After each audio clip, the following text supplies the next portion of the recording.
super looking forward to talking to you a little bit about what Geodnet is and how we kind of got into this field and so forth. But it's a term you're probably not familiar with, which is RTK, and we are now the world's largest RTK technology. But RTK is a technology that's been around for a little bit, just been super expensive. What the technology provides is centimeter accurate location, and that's centimeter accuracy in X, Y, and Z. So if you've been here trying to get between all the different super cool side events, you probably have noticed that here in Singapore, GPS does not work very well. And that's really the problem that we're solving. So I find myself sometimes on the wrong side of the street, not going the direction I think I'm going. I've experienced some pretty big inaccuracies with GPS here, and centimeter accuracy would have really helped me a few times. The way our technology works is we need terrestrial base stations. Similar to sort of Dawn, we need a device up on the rooftop. We need these at about a 1 per 20 kilometer spacing. And so that's what we call the mining process. So we have a device sold through about 13 different partners that costs $700, and it mines GOD. We call it satellite mining. So it sits up on the rooftop of of buildings and talks to all the satellites. And there's actually a lot of different satellites out there that are leveraged in the Geodnet network. There are US satellites. That's what we call GPS. There is Russian satellites that your phone is also using. Those are called GLONASS. There are European satellites called Galileo. There are Chinese satellites called Beidou. And collectively, actually, a modern smartphone, a modern car, will be talking to most, or if not all, of those satellites simultaneously. And our miners collect data from all of those satellites. And by collecting this data at the rooftop, we're able to kind of analyze that data and then correct for transmit a data stream to your phone, to your car, to your drone, to your robot, and correct for distortions in GPS. And take that sort of big area that you sort of think you're in down to actually the size of a golf ball. So it's a pretty powerful technology. It's just been super expensive. And the reason it's been super expensive is because people have not wanted to deploy infrastructure. And I think that's maybe the most important thing with DePIN is that DePIN is a way to get real high-quality infrastructure built very quickly, and especially in the Western world, in Europe and in the USA, infrastructure is incredibly expensive and hard to deploy. A little bit of history, myself and one of the co-founders actually we realized the cost of the hardware to mine the satellites was coming way down. We also realized the need for high accuracy data and applications like autonomous driving and drones was going way up. So we started off looking at, could we deploy nodes in kind of a Web 2 based way, going to American Tower, going to like public storage locations, and we found it to be enormously expensive. And I'll show some of those numbers there. And that's when we actually saw Helium. We saw what they were doing with the IoT network at the time, and we realized that we had a topology that would be easier to do than Helium IoT, but it's a price point of hardware that was similar. So we said maybe we should try the DePIN model, and it's worked phenomenally well. In the 2 years since we started, we've been able to deploy over 9,000 base stations. And that makes us the largest precise location network on the planet by a margin. So I'll show you some other stats in a second. And the network is continuing to grow really nicely. And we're got very good coverage in all the major cities in North America, working on rural areas, even better coverage in Europe, really almost complete coverage, working a lot now in Southeast Asia. India, we have 400 stations in India. It makes us the largest commercial network in India for precise location. So it's really been a super big success story. And the combination of the coverage and the quality of the data has really led to us having quite a lot of demand-side traction. And I'll talk more about that in a second as well. When you look at competitive Web 2 networks, the two largest networks that are provided by Web 2 are both provided by large public companies. Maybe not the most familiar names, but they're both, as you can see, quite sizable in terms of market cap. And their businesses are selling high precision location services and products built upon those services. And they each run networks of about 5,000 stations, and from that are able to generate $3.7 billion and $6 billion in revenue, respectively. And you can see kind of where we're at in terms of market cap and revenue but we have double the coverage. And on top of having more coverage, all of our stations are what are called fully modernized. So back when I talked about the benefits of this fast deployment, these guys have taken 20 years to get from sort of 0 to 5,000 stations, and a lot of CapEx spread out over many, many years. And so as a result, many of the stations are not fully modernized. So I talked about how there's Galileo, and there's Beidou, and there's GLONASS, and there's GPS, all these different satellites. They may only be tracking, say, the US satellites and the Russian satellites, which are the oldest and most mature. They probably, in many cases, aren't tracking the newest signals from the European and the Chinese satellites, whereas all of our stations provide that. So we're offering better coverage and really a better quality product to the marketplace because we've been able to deploy very quickly. And that's led us to really be on a nice path from a revenue trajectory point of view. We have really a good set of customers spanning marketplaces from automotive, IoT. We're embedded now in 4 different chipsets that are GPS chipsets that then, like Quectel, for example, is a world's leading producer of IoT modems and small GPS modules that builders put into their product. They run on Geodnet. In agriculture, we've had some big success enabling lower cost automation and precision farming. In fact, the USDA, the United States Department of Agriculture, has set up a Geodnet node and has tested it and seen that it works just as well as, say, John Deere's system. And now they're working on a white paper to share that with the community. And we're doing some further things with USDA that we're super excited about. In the area of drones, we think that this whole field of robotics is just really, and I'll show you a little video at the end of why robotics and drones likes Geodnet so much, but it's actually starting to become very prime time. The drone delivery, FAA just put out a thing called Part 108, which is going to make drone delivery much, much more practical in the United States. It allows for the beyond visual line of sight operation of drones. And I think you're going to really start to see services like that pop up. You're also going to see consumer robots. So we've partnered with a couple of different manufacturers of, say, robotic lawnmowers. And these are devices that you can pick up for like $1,300. You put them in your yard, you turn them on, they'll map your yard, and then they'll start mowing it. They're green, they're electric, no noise. They'll cut for you every day. Makes your yard look like a golf course. And these things, I think, are going to be super popular because they have an ROI themselves, and they're sort of ready for prime time. And Geodnet is a big enabler for that because you need this high precision location signal. You need it to be ubiquitous, and you need it to be cheap. And then finally, we're getting some traction now in sort of other Web3 applications, including gaming. And we're really excited to be thinking about sort of geocaching and Pokemon Go style games, augmented reality type of games where location plays a key role. Being able to provide that hyper-precise location can create new engagement models in those games. So all these things, this is our first year of revenue. We're up at about 1.2 million ARR. We do see a very good pipeline through the next couple of years of that growing. And that, gets into our tokenomics, which I'll talk about in a second as well. I just kind of wanted to show a little bit about, why customers like it, Geodnet, and kind of go back to, look, if you were deploying RTK in a traditional way, traditional RTK base stations are like 25 grand. You're going to spend at least 5 grand to secure a location and pay rent for it. And so that you multiply that out by 10,000 stations and all the work you need to do to manage that in a centralized way. It's no small feat to find these locations. You end up with sort of like $1 billion of CapEx to build the network that Geodnet's built in 2 years with a small venture fundraise and the huge support, the tremendous support of the broader DePIN community to make that happen. Our tokenomics, we're big believers in the burn-mint equilibrium model. So we have kind of a fixed initial supply of 1 billion tokens, but that supply is actually decreasing. So we're down to like 993 million tokens now because we've burned 7 million, and that burn comes from revenue. So as revenue comes in, that affects the buyback and burn of GOD tokens. The burning portion is 80%, so it's a heavy burn. We don't feel like the Geodnet Foundation, it's just a protocol, right? We're not trying to build a big company. We're trying to build a protocol, much like DNS is a protocol.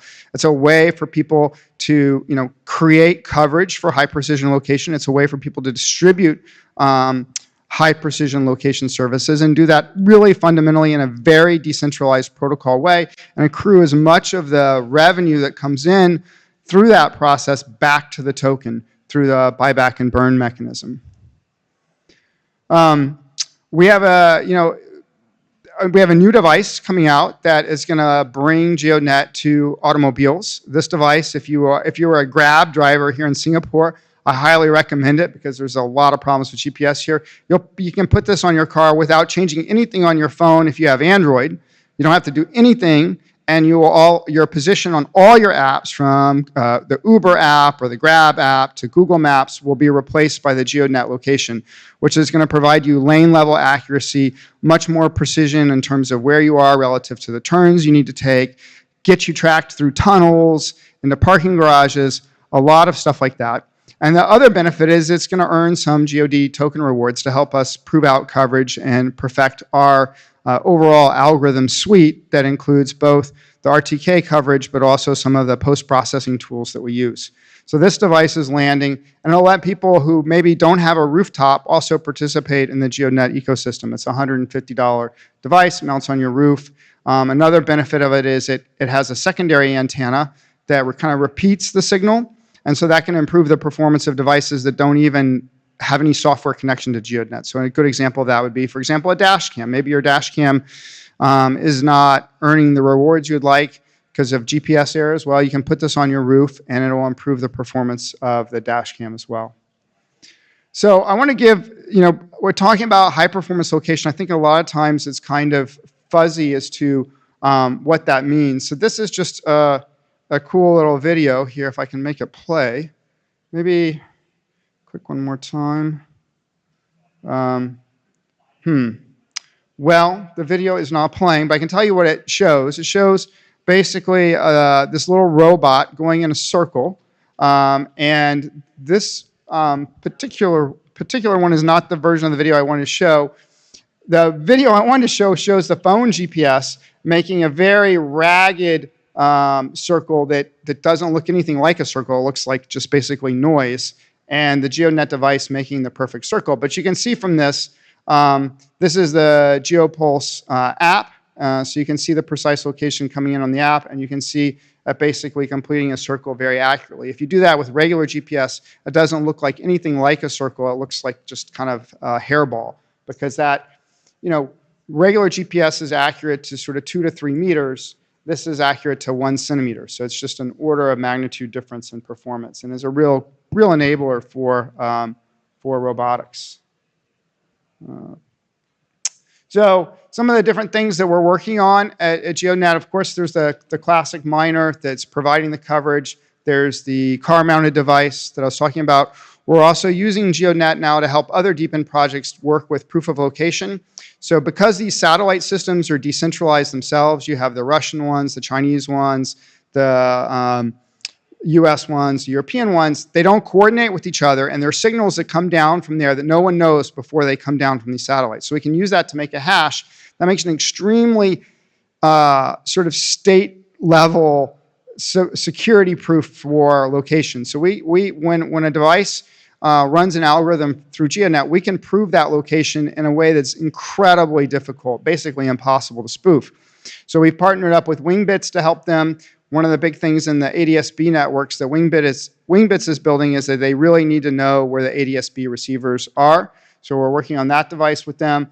This is a picture of one of our partners, one of our customers, Verde.ai, their robot. We're going to probably do some special promotions for the consumer lawnmower in the crypto marketplace as well, just to get more people running with the robot. But this thing will also be on your normal sort of like Amazon and Best Buy, pre-configured to connect to Geodnet. Turn it on, put it in your yard, and start mowing. Kind of close with just a little bit. The Geodnet team is growing and building. We have been really fortunate to get backing by a number of the leading investors in the DePIN and broader Web3 ecosystem, and are continuing to kind of march forward with the expansion of the network and capabilities of the platform. If you want to learn more about the project, you can reach me at mike@geodnet.com. But this is our head of blockchain, David. You're also welcome to reach out with him. And then these are our social media platforms as well. We do publish a lot on YouTube. So one of the cool things is about Geodnet, we have a lot of customers. We have over 30 B2B partners who are using Geodnet and reselling the service to their customers or integrating the service to their customers. And many of these guys have done interviews with us on YouTube. So you can actually hear kind of how they see DePIN. And people often ask, well, do customers like crypto, not like crypto? And we get a variety of different responses. So most of the folks are just focused on, look, a DePIN-based network provides better coverage, better price, but some, do have an interest in the crypto aspect. Some customers, especially smaller ones, may be out actually deploying some nodes as well and participating in both sides. So it's pretty interesting to hear from customers who are using a DePIN network and growing their business on a DePIN network, their perspective on what makes DePIN special and how it makes it very different than a Web 2 centralized solution. And that's all those types of videos are on our YouTube channel. Fantastic. Let's give Mike a round of applause. And do we have any questions? Lots of questions. All right. Good sign. All right. So as I know a little bit about Geodnet, and I also know a little bit about the people of Wingbits, 2 questions on that collaboration. How much fun was it to work on such a level with 2 adjacent projects, and what challenges did it entail? Well, I think that what's really cool about it is it's also implementing a thing called software-defined radio, which means this will be, I think, the first mining device. So the ADS-B, instead of using a fixed radio, it's actually a software-defined radio, which means you digitize the air and then you decode that digitization to get the ADS-B data from commercial aircraft. It's pretty interesting for Geodnet. We're obviously not in the flight tracking business, but we are in the drone business, in a major way in the drone business. And this flight tracking stuff, because you have drones interoperating now in commercial airspace, is super important to the adoption of these bigger, more enterprise-grade drone platforms. Technically, it's a pretty complicated device. So the Wingbits has chosen to go with the hardware manufacturer developer that Geodnet has been using to sort of build out the base hardware technology. And this is going to be a very sophisticated piece of hardware with multiple different mini PCIe upgrade cards. So you can add 4G to it. You could add an additional radio. They're thinking about also doing boat tracking, which is another software-defined radio for a standard called AIS. So it's a really unique device that I think is going to be interesting. And so I think the engineering of it has been quite challenging. Yeah. Other questions? Does location make a difference for the miners? And is that can you optimize, or is there ways that it wouldn't work as well, are there ways to optimize your profits? Yeah, so there are 2 pieces. Let me go back to this tokenomics slide. So the first piece is just, okay, if you put a Geodnet miner up, there's some considerations. You need a clear sky view. So if I were to put it on this rooftop here, right here, it'd be no good because there are all these buildings that are taller and it would violate what we call our 20-degree elevation angle, which means from the antenna, I should be able to go, build a line at 20 degrees out and not hit anything. And obviously, I'm going to hit these buildings. So I need to be up on the top of that building up there. That one would be good, but not this rooftop, right? So there's a sort of physically getting it in a place that has a clear sky view. You don't need to be the tallest building in the world or anything like that. It's just a sensor. It's just listening to satellites. But you don't want to be hearing satellites bounced off these other buildings, because that, in fact, is the distortion that we're trying to correct for that's causing your signal to bounce all around when you're walking between these buildings here. The second thing is we have a hex system, and the first miner in a hex can earn a location NFT, which will guarantee them to be able to mine at the top rewards rate. But if there are multiple miners in a hex, then they're sharing. If you don't have the location NFT, say you come into the hex later, there's already a guy with the location NFT, then you're splitting rewards, and so then it's not as profitable to mine.